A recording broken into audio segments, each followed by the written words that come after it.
Hello everyone, कैसे हो आप सब लोग। उम्मीद करता हूँ आप सब लोग बढ़िया होंगे। इसके पहले हमने कितने लेक्चर्स हो गए। लेक्चर 4 लेक्चर्स हो गए, राइट। आज का हमारा लेक्चर नंबर 5 है। इसके पहले हमने 3 क्वेश्चन सॉल्व कर लिए। आज हम देखते हैं क्वेश्चन नंबर 4। हम क्या करते हैं, छोटे छोटे पार्ट्स में ही आपको मतलब एक्सप्लेन करते हैं। एक एक्सरसाइज अगर 4, 5, 6 लेक्चर की भी हो गई तो चलेगा, लेकिन हमको समझना जरूरी है। तो मैं ट्राई करता हूँ छोटे से छोटे वीडियो में आपको एक एक क्वेश्चन भी अगर आ रहा है तो मैं वही उतना ही अपलोड करूँगा, ताकि आपको इजी तरीके से समझ में आ जाए। और अगर आप हमारे चैनल पे पहली बार हमें देख रहे हो तो प्लीज़ चैनल को सब्सक्राइब करिए और बेल आइकन को भी दबा लीजिए, मतलब ताकि जब भी मैं नेक्स्ट टाइम वीडियो अपलोड करूँ तब आपको इजीली उसकी नोटिफिकेशन आ जाए और आप तुरंत में हमारा वीडियो चेकआउट कर लेंगे। ठीक है, तो हम शुरू करते हैं क्वेश्चन नंबर 4 के साथ। तो अभी क्वेश्चन नंबर 3 के बाद हम देखते हैं क्वेश्चन नंबर 4। क्वेश्चन नंबर 4 में क्या पूछा है हमें, if P and Q are true statements. मतलब क्या, P is equal to Q, same नहीं है वो स्टेटमेंट, आपने आप बोलोगे सब दोनों स्टेटमेंट सेम है। P की वैल्यू हमें T दी है, T मतलब true, P and Q are true, Q भी हमें क्या दिया है, true statements, and R and S are false statement. मतलब क्या, R is equal to false का हम ट्रूथ वैल्यू F लिखते हैं और S भी फॉल्स दी है, मतलब S इज इक्वल टू भी F लिखेंगे। हमारे को ये दिया है क्वेश्चन में।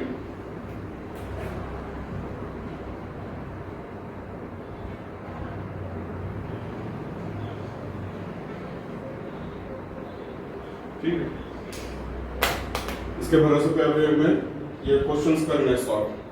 तो पहला क्या दिया है हमें, पहला P और Q एंड R। कुछ करना नहीं है हमको, बस P की जो कुछ ट्रूथ वैल्यूज है हमको इसमें प्लेस करने, एक फाइनल आंसर निकालने का। इसकी ट्रूथ वैल्यू क्या है, ठीक है। P की ट्रूथ वैल्यू क्या दी है, T दी है, डाल देते हैं। और है, और का साइन जैसे कि वैसा ब्रैकेट में रखते हैं। Q का क्या दिया है, T दिया है, एंड जैसे कि वैसा। R की क्या है वैल्यू, ट्रूथ वैल्यू फॉल्स है, F। अभी देखो ये प्रॉब्लम में हमको क्या निकालना है, इनकी ट्रूथ वैल्यूज निकालने का है, कनेक्टिविटी की। ठीक है, इसकी ट्रूथ वैल्यू निकालने के लिए हमको टेबल याद होना बहुत जरूरी है।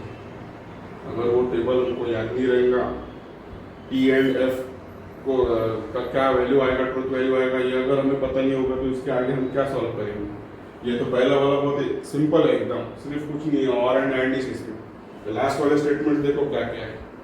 तो इसके लिए हमको स्टेप वाइज सॉल्व करना पड़ेगा और उसके लिए हमको टेबल भी याद रहना बहुत जरूरी है। अगर आपको टेबल याद होगा या आप टेबल, मैंने जो ट्रिक्स बताया था वो हिसाब से अगर आपको टेबल लर्न होगा तो आप कुछ ना कुछ सॉल्व कर सकते हैं। और इजी तो बहुत है, मैंने आपको बहुत बार बोला है कि ये चैप्टर स्कोरिंग चैप्टर है। ठीक, तो चलो देखते हैं। पहले ब्रैकेट वाले टर्म सॉल्व कर लेते हैं। ये T वैसे क्या वैसा रखते हैं, T एंड F। तो एंड आ गया, मतलब क्या हो गया, वो कंजंक्शन। कंजंक्शन में मैंने आपको क्या बोला था, कंजंक्शन में एंड आया था। एंड में क्या बोला था, दोनों ट्रू होगा तो ट्रू, नहीं तो फिर फॉल्स। दोनों ट्रू है क्या, नहीं है, तो क्या आएगा उसका, फॉल्स आएगा, बराबर। तो ट्रू और फॉल्स। फॉल्स में क्या बोला था मैंने आपको, अगर दोनों फॉल्स होंगे तो फॉल्स, नहीं तो फिर ट्रू। दोनों फॉल्स है क्या, नहीं है, इसका मतलब क्या आएगा। तो इसका आंसर क्या आएगा, फर्स्ट का ट्रू आ गया। ठीक है, मैं ये ब्लैक में लिखता हूँ, मतलब आपको समझ में आएगा इजी।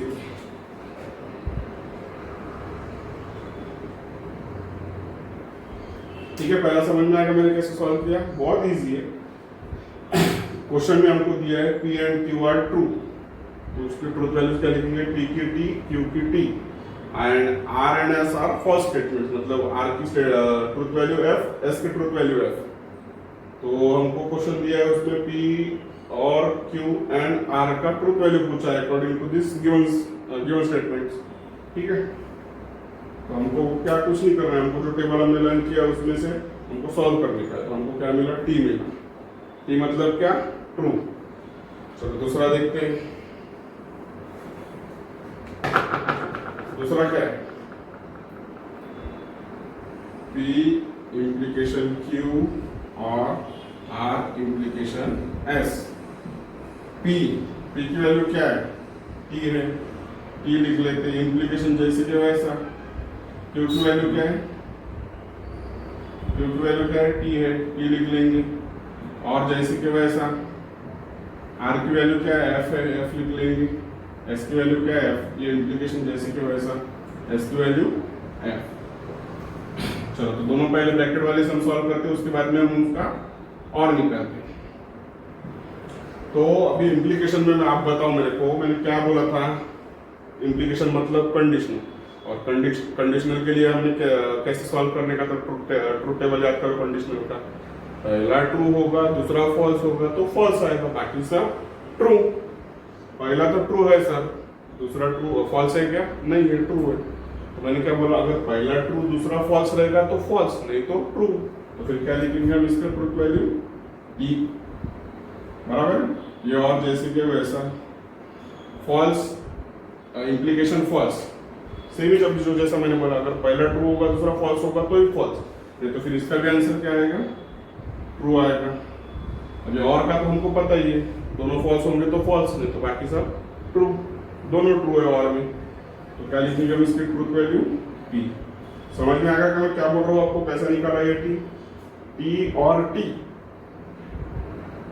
डिसजंक्शन का, डिसजंक्शन को हम क्या बोलते हैं? और लिखते हैं, ठीक है। तो डिसजंक्शन का ट्रूथ टेबल याद करो, दोनों फॉल्स होंगे तो ही हम फॉल्स लिखते हैं, या तो एक भी ट्रू रहा तो हमको ट्रू ही लिखना पड़ेगा। तो यहाँ पे तो दोनों ट्रू है सर, टी लिखेंगे ट्रूथ वैल्यू उसकी, ठीक है। तो सेकंड का आंसर क्या है? टी आया। चलो लिख लेते हैं वो भी।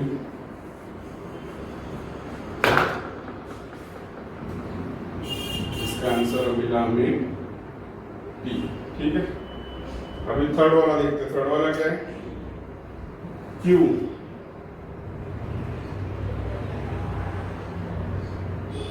क्यू एंड आर, देखो क्यू एंड आर, और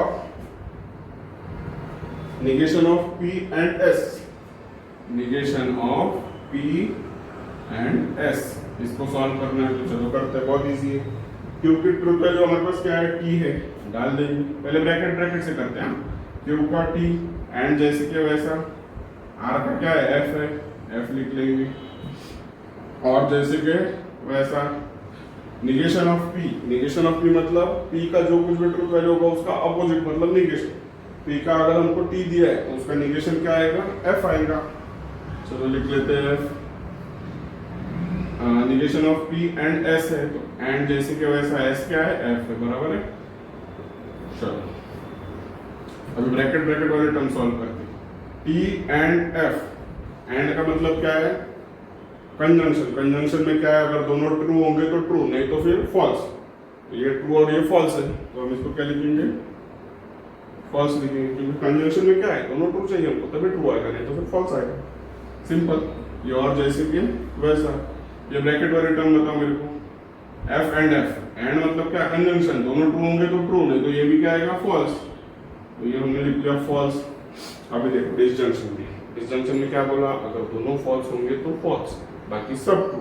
दोनों फॉल्स आ गए तो हम इसको क्या लिखेंगे? फॉल्स का एफ। समझ में आ रहा है? बहुत इजी है, बस आपको सॉल्व करना आना चाहिए। टेबल याद होगा आपको, टेबल लर्न हो गया तो आपको ये कुछ भी नहीं लगेगा, ये बहुत ज्यादा इजी है, ऐसा देखते बराबर याद है। चलो फोर्थ देखते हैं, इम्प्लीकेशन आएगा फोर्थ वाला। P imply Q and R। P की वैल्यू क्या है? T है, T ब्रैकेट जैसे कि वैसा रखते हैं। इम्प्लीकेशन Q का क्या है? T है, एंड R का क्या है? F है, ठीक है। पहले ब्रैकेट वाली टर्म सॉल्व कर लेते हैं। T and T, sorry T imply T। Imply मतलब कंडीशनल। कंडीशनल में क्या बोला? अगर पहला ट्रू दूसरा फॉल्स होगा तो फॉल्स, नहीं तो ट्रू। तो ये क्या होगा? ट्रू। एंड जैसे कि वैसा, फॉल्स भी जैसे कि वैसा। एंड में क्या बोला मैंने? दोनों ट्रू हो गए तो ट्रू, नहीं तो फिर फॉल्स। क्या आएगा? फॉल्स। इसकी ट्रूथ वैल्यू क्या आएगी? फॉल्स आएगा, बराबर। अभी ये देख लेते हैं, समझा रहा कितना इसी तरीके से सॉल्व कर रहे हैं हम। इम्प्लीकेशन जैसे कि वैसा रखना, कनेक्टिविटी जैसे कि वैसा रखना, जो हमको ट्रूथ वैल्यू दी है उसको डालना उसमें और सॉल्व करना है। अब देखते हैं फिफ्थ कॉलम। फिफ्थ क्या है? negation of R imply double implication P imply negation of Q। ठीक है, इसको सॉल्व करेंगे। ब्रैकेट वाली टर्म ब्रैकेट में रखेंगे। निगेशन ऑफ R, निगेशन मतलब ऑपोजिट, R दिया है F का ऑपोजिट T, निगेशन इसका इम्प्लीकेशन डबल इम्प्लीकेशन दिया है। ठीक है, लिख लेते जैसे क्या वैसा।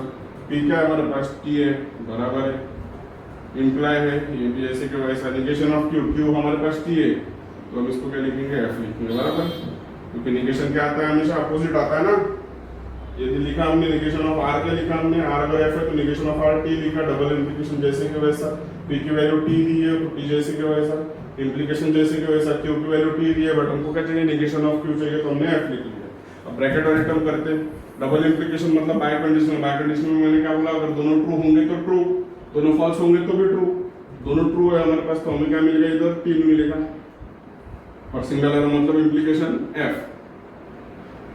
और इम्प्लीकेशन में क्या बोला था मैंने आपको? कंडीशनल में अगर पहला ट्रू दूसरा फॉल्स होगा तो फॉल्स आएगा, बाकी सब ट्रू आएगी। तो इसका आंसर क्या आएगा? फॉल्स आएगा, बराबर है, समझ में आएगा। अभी 6 वाला बता दो।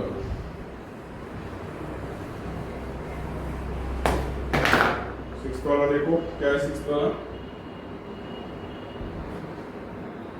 negation of P and negation of Q and R bracket complete, whole bracket complete, square bracket complete, sorry, or square bracket Q and R or P और R square bracket complete।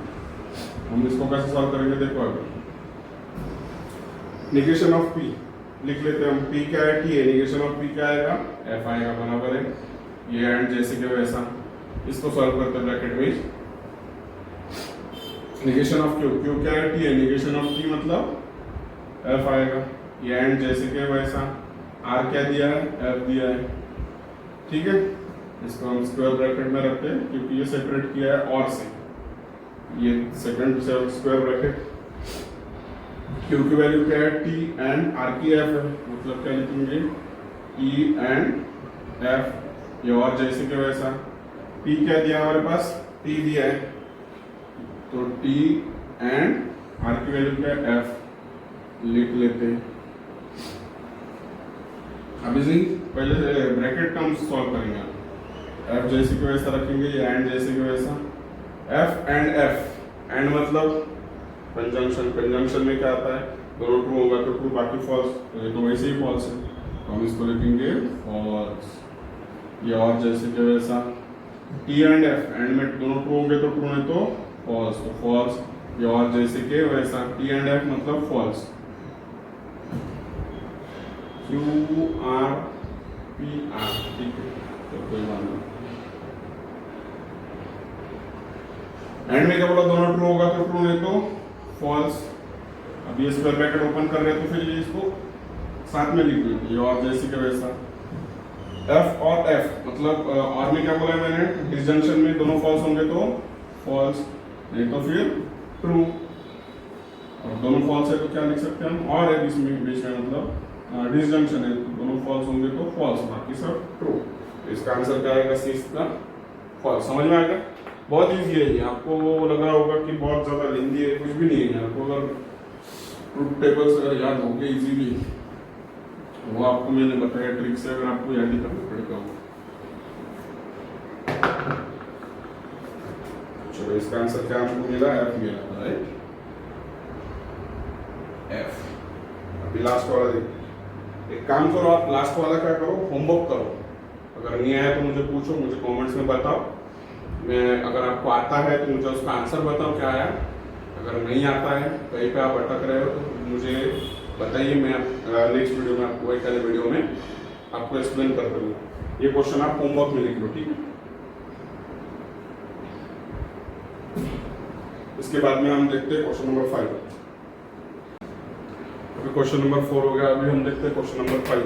Question number 5 में क्या बोला है? Right the negative of the following.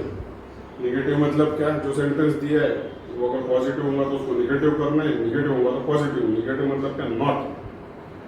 देखते हैं क्या है पहला example, Tirupati is in Andhra Pradesh. अगर हमको इसका नेगेटिव करना है तो क्या बोलेंगे हम, Tirupati is not in Andhra Pradesh. Tirupati is in Andhra Pradesh दिया है, अगर उसका नेगेटिव करने बोला Tirupati is not in Andhra Pradesh, हम क्या डालेंगे इधर, नॉट डालेंगे इधर, नॉट। ठीक है, तिरुपति इज इधर नहीं, इधर डालेंगे नॉट इन आंध्र प्रदेश, हो गया नेगेटिव। ठीक है, बहुत इजी क्वेश्चन है वाला, इसमें कुछ भी नहीं। सेकंड क्या है, 3 is not a root of equation this. इसमें पहले से नेगेटिव है तो उसको पॉजिटिव करने का, 3 इज नॉट बोला तो हम क्या बोलेंगे, 3 is a root of the given equation, x² + 3x - 18 = 0। ठीक है, √2 is a rational number, √2 is not a rational number. बस पॉजिटिव होगा तो नेगेटिव करने का, नेगेटिव होगा तो पॉजिटिव करना। Polygon ABCD is a pentagon, polygon ABCD is not a pentagon. ठीक है, बहुत इजी है। फिफ्थ, 7 + 3 इज ग्रेटर देन 5, इसको क्या लिखेंगे हम, 7 + 3 इज नॉट ग्रेटर देन 5। इसको क्रॉस करेंगे ग्रेटर देन के साइन को तो नॉट ग्रेटर देन हो जाएगा। 7 + 3 इज नॉट ग्रेटर देन 5, हो गया निगेटिव। ठीक है, आपको आप ये इसके स्टेटमेंट्स लिखना प्रॉपर, मैंने आपको सिर्फ एक समझा दिया। अगर क्वेश्चन में दिया तिरुपति इज इन आंध्र प्रदेश बोला है नेगेटिव कर, तो आपको लिखना पड़ेगा Tirupati is not in Andhra Pradesh. 3 is not बोला है तो 3 इज अ रूट बोलना पड़ेगा। ठीक है, नोट डाउन करो। और इसी के साथ हम क्या करते हैं, इसके बाद में यहाँ पे हमारी एक्सरसाइज 1.1 खत्म हो जाती है। तो इसके बाद में कुछ और पार्ट बचा है, मतलब लेसन में हमारा एक्सरसाइज 1.2 के लिए। उसमें क्या क्या है, ठीक है, वो हम नेक्स्ट लेक्चर में कवर करेंगे। तो आज को मैंने आज आपको जो कुछ समझाया आपको अच्छी तरीके से समझ में आ गया। आई होप समझ में ही आया होगा। मैंने आपको बहुत डिटेल में पढ़ाया, क्योंकि वो जो इसके पहले जो क्वेश्चन देखा वो उसको बहुत टाइम गया हमारा, इसलिए ये वीडियो यहाँ तक ही हम कंटिन्यू करते हैं। जल्दी मिलते हैं नेक्स्ट वीडियो में। Till then good bye, thank you.